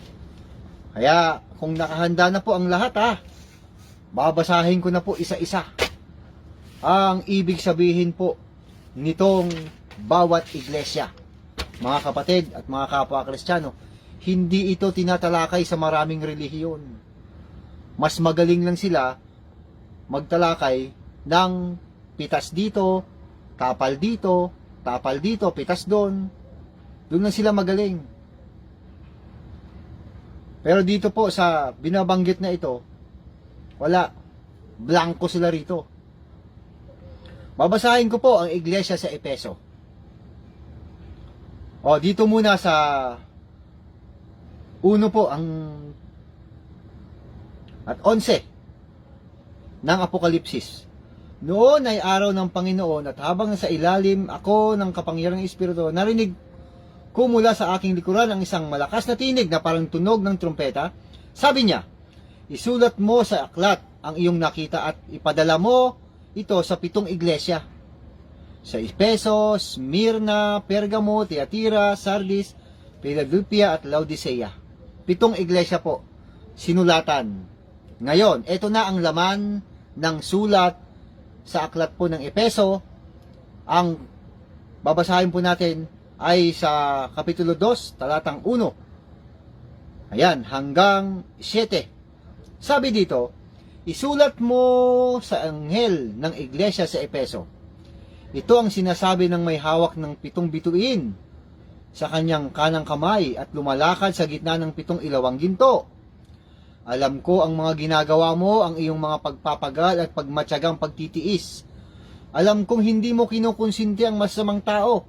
Sinubok mo ang mga nagsasabing sila'y apostol at napatunayan mong sila'y huwad. Alam ko ring matyaga ka at nagtiis ng maraming hirap alang-alang sa akin at hindi ka sumuko. Subalit, may isang bagay na ayaw ko sa iyo. Iniwan mo na ang pag-ibig mo noong una. Alalahanin mo ang dati mong kalagayan. Pagsisihan mo talikuran ang iyong mga masasamang gawa at gawin mong muli ang mga ginagawa mo noong una. Kapag hindi ka nagsisi, pupunta ako riyan at aalisin ko sa kinalalagyan ng iyong ilawan. Ngunit ito naman ang napupuri ko sa iyo. Kinapupuutan mo rin tulad ko ang mga ginagawa ng mga Nikolaita. Ang lahat ng may pandinig ay makinig sa sinasabi ng Espiritu sa Iglesia. Ayan. Siguro mas maganda, basahin nyo rin po. Tapos pakinggan nyo muna yung sasabihin ko. Basahin nyo rin po mabuti. Ayan binasa ko lang po muna ang Iglesia po sa Smyrna. Ayan. O sa Epeso. Ayan. Sabi ni Brother Noel, si Preacher Baker sa USA, sa kanilang ministry, ay ang predict siya na ang rapture ay magaganap sa October or November 2023. Sablay po siya. May hirap po sabihin ho yun pati rapture. Hindi ho yun alam kung kailan. Kaya wag ho tayong mga ganon. Mga kasi yan mga nagpapahanga para lang bumilib. Maraming maniwala sa kanila. Ayan, tayo naman hindi naman tayo nagpapahanga. Ano ba ipapahanga natin ito? Walang-wala naman tayo. Ayan, mga kapatid at mga kapwa Kristiyano, ganito po yun. Ang 7 iglesia po, matatagpuan po yan sa Asia Minor. Siya po yung Turkey sa ating panahon. Ayan. Kasi ganito po, bakit doon po in-address ng ating mahal na Panginoon Diyos yung 7 iglesia? Tandaan po natin, Turkey po yun Turkey. Ayan. Kaya nga sinasabi ko, nako, hindi lang Israel ang pinagpala ng Panginoon Diyos, maging ang Turkey. Meron ding angas yan sa Panginoon Diyos. Bakit? Alam nyo kasi ganito yon. Ang panahon po kasi na yan, ay doon po kasi nagtakbuhan ang mga kapwa nating Kristiyano sa Turkey. Doon sila nagtakbuhan. Kumbaga nag-migrate sila doon. Kasi inuusig na po sila sa Jerusalem. Panahon po yan ng Roman Empire. Ayan. Dahil ang gobernador po na may hawak dyan sa Turkey, hindi po masyadong mahigpit. Bagamat mahigpit din, pero hindi masyado. At hindi sila inuusig. Ang mga kapwa nating Kristiyano, mga Hudyo, nag-alisa na ho doon sa Jerusalem. At kung ano-ano pang lugar ang pinuntahan nila. Diyan ho sila nag-ipon-ipon sa Turkey. At diyan sila nag-migrate. Diyan sila namuhay sa Turkey. Kaya ito nga, dito natupad ang sinasabi ng Panginoon na kanyang 7 mata. Ibig sabihin, nakatingin siya ron sa 7 na yan, na nandyan sa Asia Minor, sa Turkey, sa panahon na ito. O ngayon, ito na ang challenge. Alam nyo ba, ang laman ng sinabi ni Jesus Christ, dito po sa mga kapwa nating Kristiyano sa Turkey, ito po yung literal literal po ito na pangyayari. Diyan sa sinulat ng Panginoon sa mga kapwa nating Kristiyano sa Epeso. Diyan sila nagtakbuhan. Diyan sila nag-migrate. Diyan sila namuhay. Diyan sila nagparami ng pamilya diyan sa Turkey, sa Epeso. Ngayon, may binabanggit po ang Panginoon na ayaw niya doon sa mga kapwa nating Kristiyano. Sabi niya dito, masubalit may isang bagay na ayaw ko sa iyo, iniwan mo na ang pag-ibig mo nung una. Ibig sabihin, mayroon pala siyang pag-ibig nung una bilang isang Kristiyano. Yun ang ayaw po ng Panginoon ngayon. Hinahanapan niya ngayon ng performance itong mga kapwa nating Kristiyano na nandyan sa Efeso. Ayan, hinahanapan niya ng performance. Kasi, wala na, tumalikod na sila. Nag-iba na po ang ugali nila. Tumalikod na sila sa pagiging Kristiyano. Bakit? Kasi, dyan po sa Efeso, nandyan po ang 14 perasong mga Diyos-Diyosan. Partikular dyan si Artemis. Ayan. Siya po ang Diyosa ng fertility of life. Mga pagano nandyan. Ayan. Panahon yan ni Emperor Domitia. Ayan. May mga challenge po na nagaganap dyan sa Efeso dahil sa maraming Diyos-Diyosan. Kaya sinisingil sila hinahanapan sila ni Jesus Christ ng performance na alalahanin mo ang dati mong pag-ibig. Pagsisihan mo, talikuran. Kasi nga po, nadadala na sila doon sa aral ng mga Diyos-Diyosan. Mga kapatid at mga kapwa Kristiyano. Eto, may babasahin lang po ako ha. Isa pa sa mga sinabi ng Panginoon kung ano po ang nagaganap dyan sa iglesia sa Efeso. Sa pamamagitan po ng literal. Dito po sa Efeso, siyempre, sa isjis. Bilang pagwawakas, magpakatibay kayo sa kalakasang galing sa Panginoon at sa kanyang dakilang kapangyarihan. Isuot ninyo ang buong kasuotan, pangdigma, kaloob ng Diyos upang mapaglabanan ninyo ang mga pakana ng dyablo. Sapagat hindi tayo nakikipaglaban sa mga tao, kundi sa mga pinuno, sa mga makapangyarihan, sa mga tagapamahala ng kadilimang umiiral sa sanlibutan ito, at sa mga hukbong espiritual ng kasamaan sa himpapawid. Yan ang challenge po dyan sa iglesia sa Efeso. Kung literal po ang pag-uusapan. Nakalimutan na nila si Jesus Christ. Limot na nila, mga kapatid at mga kapwa Kristiyano. Kaya pinapabalik sila ni Jesus Christ sa dati nilang pag-ibig. Bakit? Ang dati kasi nilang pag-ibig ay talagang punong-puno.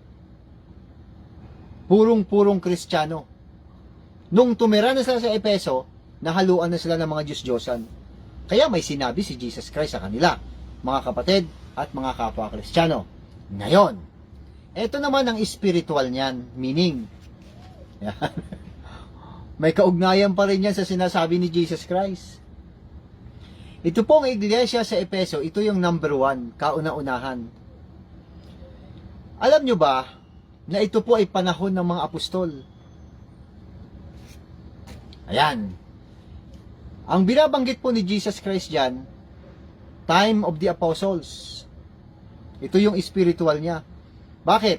Kasi sa panahon po ng mga apostol, talagang masigasig ang mga Kristiyano.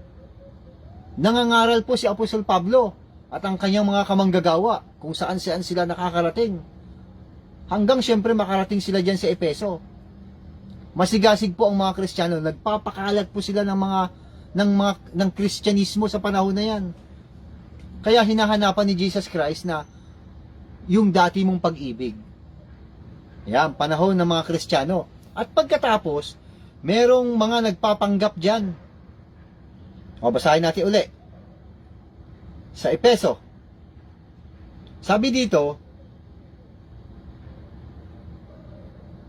alam ko ang mga ginagawa mo, ang iyong mga pagpapaga at matyagang pagtitiis.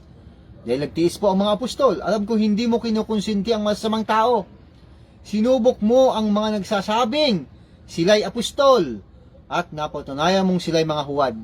Kasi sa panahon ng mga apostol, meron na rin pong nagpapanggap na mga huwad na apostol. Sa panahon na yan. Kaya po ayan ay time of the apostles. Panahon po yan ng pagpapakalat ng Kristyanismo. Yan ang katotohanan. Panahon ng mga apostol. Ngayon, ito na. Pumasok na po ang ikalawang iglesia. Ito naman pong Smyrna. Mga kapatid at mga kapwa Kristiyano, babasahin din natin kung ano naman ang nilalaman ng iglesia sa Smyrna. Kasi may kanya-kanyang pangalan po si Jesus Christ at may kanya-kanyang gantimpala din po. Dito po sa Epeso, ang gantimpalang ibibigay ni Jesus Christ, sa magtatagumpay daw ay ibibigay ko ang karapatang kumain ng bunga ng punong kahoy ng buhay na nasa paraiso ng Diyos. Ayan, pagdating sa Smyrna po ito naman ang sinabi ni Jesus Christ. Isulat mo sa anghel ng iglesia sa Smyrna. Ito ang sinasabi sa iyo ng simula at wakas. Iba naman ang pangalan ni Jesus Christ. Kanina ang pangalan po niya ay may hawak. Lumalakad sa 7 ilawang ginto. May hawak na 7 bituin. Dito naman sa Smyrna, ang pangalan naman po ni Jesus Christ, ito ang sinasabi sa iyo ng simula at wakas. Ang namatay at muling nabuhay. Ayan. Namatay siya at muling nabuhay. Alam ko ang mga kapighatian na dinaranas mo. Alam kong mahirap ka, ngunit ang totoo ay mayaman ka. Nalalaman ko rin ang mga paninirang puri sa iyo ng mga nagpapanggap na mga Hudyo. Ngunit ang totoo, sila'y mga kampo ni Satanas. Huwag kang matakot sa mga pag-uusig na malapit mo ng danasin. Makinig ka. Ipabibilanggo ng Diablo ang ilan sa inyo bilang pagsubok. Magdurusa kayo sa loob ng 10 araw. Manatili kang tapat hanggang kamatayan at gagantimpalaan kita ng korona ng buhay. Ang lahat ng may pandinig ay makinig sa sinasabi ng Espiritu sa Iglesia. Ang magtatagumpay ay hindi masasaktan ng pangalawang kamatayan. Iba naman ang laman ng sulat ni Jesus Christ. Ano naman po ang ibig sabihin nito? Sa literal na babalita tungkol dito. Ganito po ang literal. Siyempre, nasa Turkey pa rin yan, ang Smyrna. Alam nyo po, ang mga kapwa nating Kristiyano sa panahon na yan, grabe po ang pahirap na ginagawa sa kanila. Ito po yung tinatawag na ginagawa silang entertainment. Pinapakain po sila sa mababangis na hayop. Ito mga kapwa nating Kristiyano. Tapos meron din pong ginagawa sa kanila kapag sila po ay hindi sumunod doon sa patakaran ng Roman Empire. Pag nakita ho sila na pagala-gala at hindi pumupunta sa sinagoga nila, tinatanong sila ng gobyerno, saan ka galing, saan ka pupunta? Dapat punta ka lang doon, doon ka lang sa inyo. Alam nyo po ang parusa na binibigay sa kanila, dinalagyan po sila ng pabigat dito sa dibdib. Pinapatungan po yun ng pinapatungan hanggang hindi makahinga. Ganyan po ang inaabot ng mga kapwa nating Kristiyano. Grabe po ang pahirap sa kanila. Kaya nga, yun ang sinabi ni Jesus Christ na kahirapan. At ang isa pa, sila po ay sinisiraang puri. Slanderer. Alam niyo po ba kung ano ang paninirang puri na sinasabi po sa mga kapwa nating Kristiyano? Ano ho? Alam niyo po ba kung ano yon? Walang nakakapagbalita nito sa ibang mga relihiyon. Binanggit ni Jesus Christ paninirang puri sa inyo. Alam niyo po kung ano yon? Yung pinaghihinalaan po sila at sinisiraan puri sila na sila daw po ay mga cannibals. Kinakain daw po nila ang laman ng kanilang Diyos at iniinom ang dugo ng kanilang Diyos.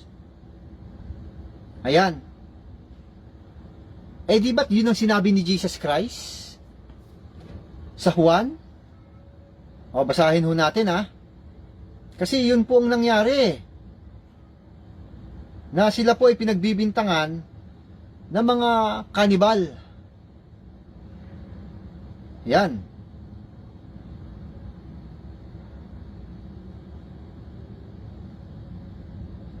Mga kapatid at mga kapwa Kristiyano. Yan, ano ko lang po ayusin ko lang.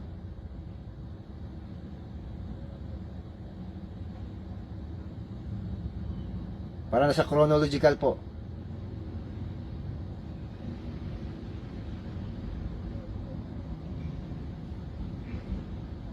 Yan. Pinagbibintangan sila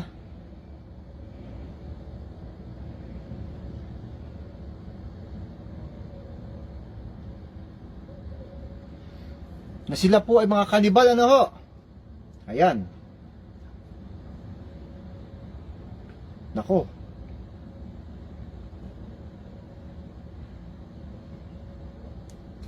Mahahaba po yung ating Teka lang. Hindi yata tayo aabot, mga kapatid at mga kapwa Kristiyano.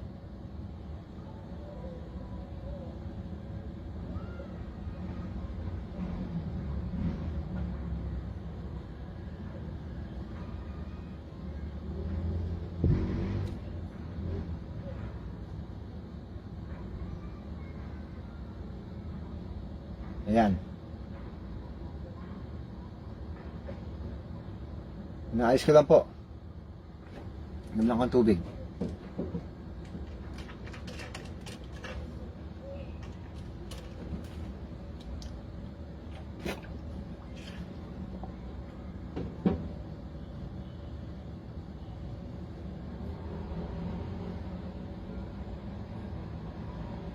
Binabasa lang po ako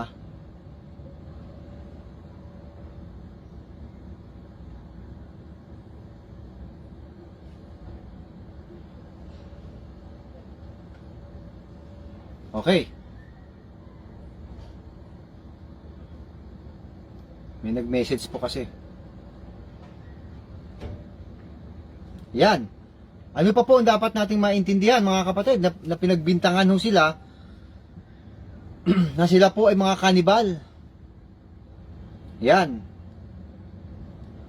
Doon po sa panahon na yan, meron pong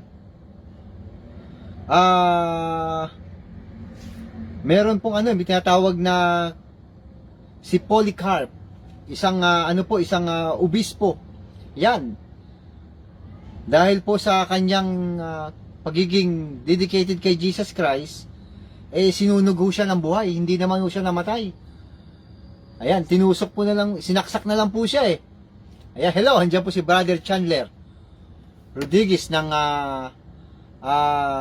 Hong Kong. Ayan. Hindi po tayo nakapag-broadcast nung nakaraan, mga kapatid at mga kapwa Kristiyano, dahil tayo po ay na-ospital. Ayan.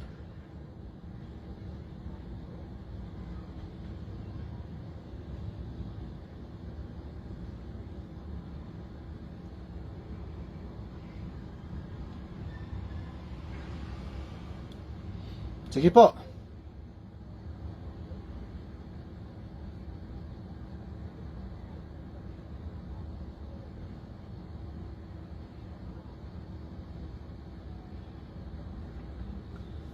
Ayan. Marami pa po tayong pag-aaralan sa araw na ito, mga kapatid Yan, nandito pa lang tayo sa Epeso. Si Polycarp, isa po sa mga obispo ni Jesus Christ na sinunog po ng buhay. Hindi naman po siya tinablan, Hindi po siya naubos lang po ang panggatong. Hindi, buhay pa rin po si Polycarp, kaya sinaksak na lang po siya.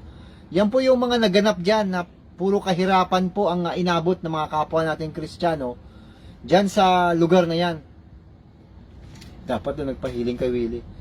Tika muna, mas mapakiramdam ko. Inom muna akong tubig.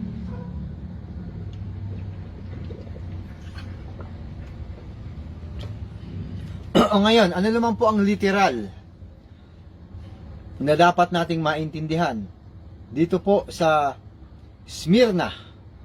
Yan. Ito pong panahon ng Smyrna ay ano po ito?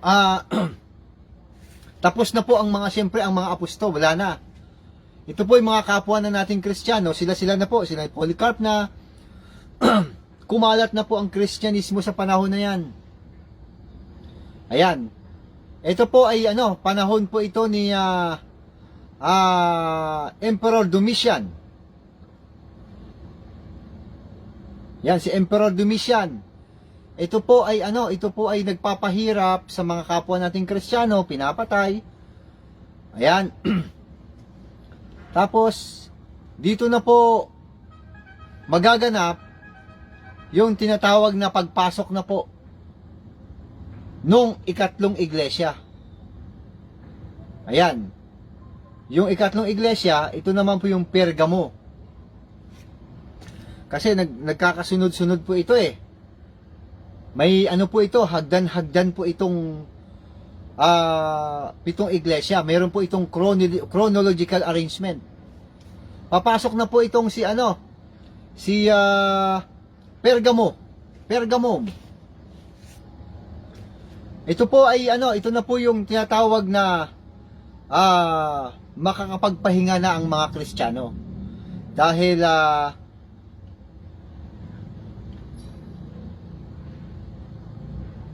ito pong ito pong emperor na nandito ay ginamit po niya ang mga Kristiyano para labanan po itong Roman Empire din na nasa west. Yan. Okay. Ito po ay Roman Empire na nasa east. Kaya nga po, ang emperor dyan, si Emperor Constantine. Kaya nagtayo ho siya ng capital city na ang tinatawag po ay Constantinople. Ayan. Ngayon, ang literal naman ito, nako, ang dami nito. Sabi ng Panginoon, doon sa Pergamo, ito, babasahin na natin ha. Sa iglesia po sa Pergamo, kung ano pong sulat ng Panginoon. Ayan.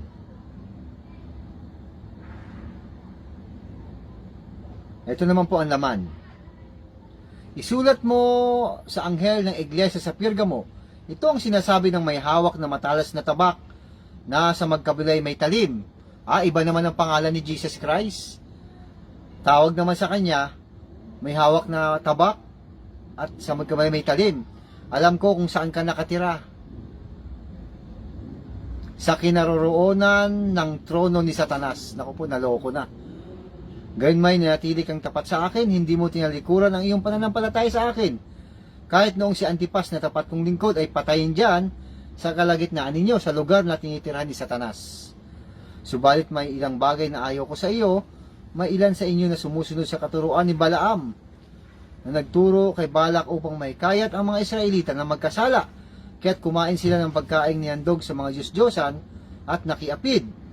Mailan din sa inyong sumusunod sa katuruan ng mga Nikolaita, kaya't magsisi kayo talikuran ng inyong mga kasalanan. Kung hindi, pupunta ako dyan sa lalong madaling panahon at pupuksain ko ang mga taong yan sa pamamagitan ng tabak na lumalabas sa aking bibig. Ang lahat ng may pandinig ay makinig sa sinasabi ng iglesia sa Espiritu sa iglesia.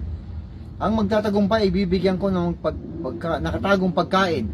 Bibigyan ko rin siya ng batong puti na kinasusulatan ng isang bagong pangalan na walang sinumang nakakaalam maliban sa tatanggap niya on. Iba naman Iba naman po yung gantimpala na mga kukuha, mga kapatid at mga kapwa Kristiyano. May tabak naman. Ang pangalan naman ni Jesus Christ ay tabak na may dalawang talim. Ayan. Ano po ang literal na sinasabi po ng Panginoong Hesus sa Pergamo? Yan. Dito po sa Pergamo, napakaraming Diyos-Diyosan. Nandiyan po si Zeus, God of lightning and thunder. Ayan, kaya may challenge talaga doon sa panahon na yan. Andiyan po si Dionysus, God of wine. Nandyan po si Demeter, God of Harvest. Andyan po si Asclepius, God of Healing. Yan. Si Athena, God of Wisdom. Si Trajan. Yan. Si Caesar, Lord of Lords. Ayan. Okay. Ayan. Kaya may mensahe si Jesus Christ diyan sa Pergamo. Kaya binabanggit ho niya kung saan po yung lugar o trono ni Satanas. Kasi ang daming Diyos-Diyosan. Ayan, andyan po yung si Zeus, God of Lightning. Ayan, Thunder. Ayan, God of Wine, God of Harvest. Marami. Samantalang iisa lang kay Jesus Christ yan. Ayan, challenge po sa kanila yan. At ang isa pa sa mga sikat dito mga kapatid, alam nyo kung alin? Itong si Asclepius, God of Healing. Ayan. Dito ho kinuha ng mga Western. Yeah, Western, bandang West. Yung medical symbol na may marag, tapos may ahas. Yan, diyan po galing yan. Naloko na. Yung ginagamit po ng mga doktor ngayon, yung simbolo po, medical symbols. Yan. Yan po yung tinitirhan ni Satanas, kaya binabanggit ni Jesus Christ. Yan po yung challenge sa mga kapwa nating Kristiyano dyan sa lugar na yan. Mga kapatid at mga kapwa Kristiyano. Tapos, may binanggit si Jesus Christ na si Antipas na pinatay. Alam nyo ba si Antipas binanggit ni Jesus Christ, pinatay sa kalagitnaan nila? Alam nyo po kung anong ang kamatayan ni Antipas? Tabak din. Kaya binabanggit ni Jesus Christ na may tabak din siya. Ayan, si Antipas po isang lingkod ng Panginoon Diyos. Yan. Kasi abang nagpo-procession sila, nasa likuran po ni Antipas yung tabak ng Roman Empire. Yan po ang simbolo ng kanilang authority and power ng Roman Empire. Ginanon po si Antipas. Kaya sinabi ni Jesus Christ, nung patayin dyan si Antipas sa kalagitnaan ninyo. Kasi nandyan po ang trono ni Satanas. Sabi ni Jesus Christ kaya nag-warning siya na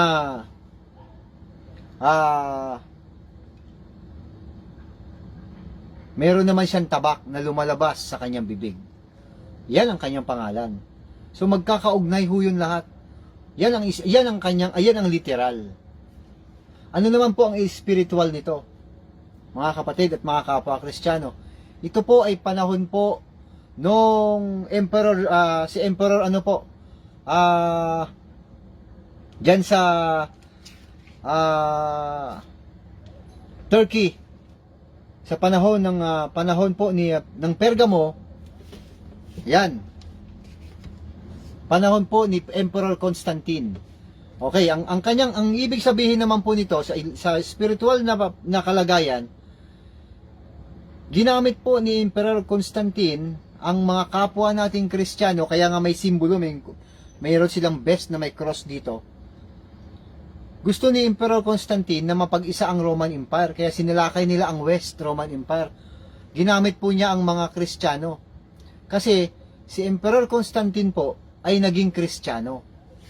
Kaya nakapagpahinga ang mga kapwa nating Kristiyano sa patayan. Nalupig po nila ang Roman Empire na West. Tinalo ho nila yon. Kaya iisa na lang uli ang Roman Empire. Kaya nakakapagpahinga na ang mga kapwa nating Kristiyano sa panahon ni Constantine. Nagtayo sila ng capital city dyan sa Turkey, yung Constantinople. Yan ang capital city. Yan. Ngayon, mga kapatid at mga kapwa Kristiyano, pumasok naman ang ika-4 na iglesia. Yung iglesia po sa Tiatira. Balik muna tayo sa Pergamo, yung kanyang literal na yan, na nakapagpahinga nga po ang mga kapwa nating Kristiyano sa panahon na yan, sa pamamagitan po ng naging Kristiyano po si Constantine. Siyempre, tumatakbo po ang panahon. Napalitan na po si Constantine hanggang sa bumalik uli ang kabangisan nitong iglesia sa Pergamo na tinutukoy ni Jesus Christ, pinapatay uli ang mga kapwa nating Kristiyano. Meron uling patayan kasi nga lugar ni Satanas yan eh. Pagpasok na ho ng pang-apat na iglesia, yung Tiatira, muli hong nakabangon itong Roman Empire West. Nakabangon ho sila uli. At hindi na po sa pamamaraan ng tabak at mga kalasag, kundi ito po ay panahon na ng relihiyon. Yan, dito na po nagsisimula ang kalbaryo uli ng ating mga kapwa Kristiyano. Nag-start na po dumami uli ang relihiyon. Diyan na po nagsimula ang relihiyon ng Roman Empire. Natalo naman po nila ang East sa pamamagitan po ng relihiyon.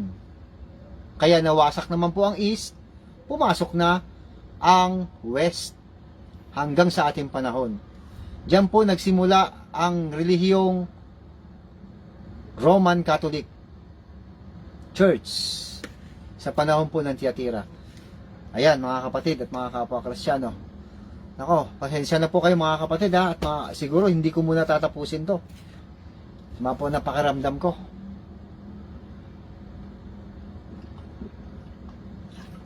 Pagpapatuloy na lang po natin sa susunod. Mukhang kinakapos po ako ng paghinga. Sige po mga kapatid, at siguro pwede na rin naman yon, i-continuous na lang natin sa susunod. Hindi na natin tatapusin. Kung ipahintulot po ng Panginoon sa darating po na Friday uli, kung meron po kayong gustong pag-usapan pa na maibalita natin, pwede naman po kayong mag-message sa akin. At para maipaksa natin, maibalita sa Biyernes. Pagpatuloy na lang ho natin to. Gaya po ng ating palaging sinasabi, mga kapatid at mga kapwa Kristiyano, wag ho nating kalilimutan palagi si Jesus Christ. Lagi ho siya nating alalahanin. Maging sa ating pagtulog, alalahanin po natin si Jesus Christ. Pagtulog po ng ating mga anak, gisingin ho natin, pukawin natin, at sabihin natin na alalahanin muna si Jesus Christ. Pagising po sa umaga, ganun uli, pasalamatan po si Jesus Christ. Pagpasok sa eskwelahan, sa trabaho, kung saan pa man, dedicated lahat kay Jesus Christ. Ayan, yan po ang gusto ng ating mahal na Panginoon, na siya po'y laging inaalaala. Yan po ang binabanggit niya sa Lucas 14 na alalahanin siya palagi.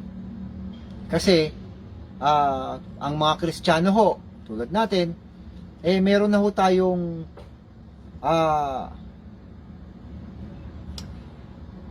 paghahanda, lagi na ho tayo si Semi kasi na-hospital ako nung nakaraan isang kapatid ko, si Nana Balihera, ang nagatid sa akin.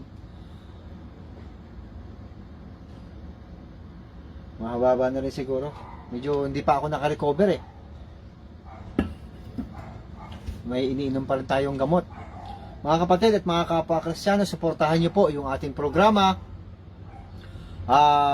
Huwag ho natin kalilimutan, mga kapatid, tulungan ho natin yung programa paminsan-minsan ho, kasi hindi na ho ako nakakapasok ng maayos. Hindi na ho ako nakakapagtrabaho ng maayos, kaya medyo kapos na tayo.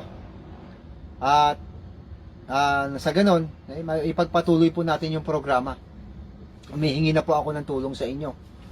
Suportahan po natin ang ating programa, mga kapatid. Huwag ho natin kalilimutan. Tayo naman ho ay lagi naman binibigyan ng Panginoon ng mga ibabalita. At binibigyan naman tayo, hindi naman tayo napapabayaan. Kaya suportahan po natin, at ang YouTube channel po natin, ganoon din po, suportahan po natin. Yung YouTube channel, inuunti-unti ko lang po, hindi ko pa nalalagyan ng laman kasi hindi ko po talaga kaya. Sige po mga kapatid at mga kapwa Kristiyano, hanggang dito na lamang po, at hanggang sa muli natin pagkikita, huwag kayong mawawala. Paalam! Pikit na po yung mata ko.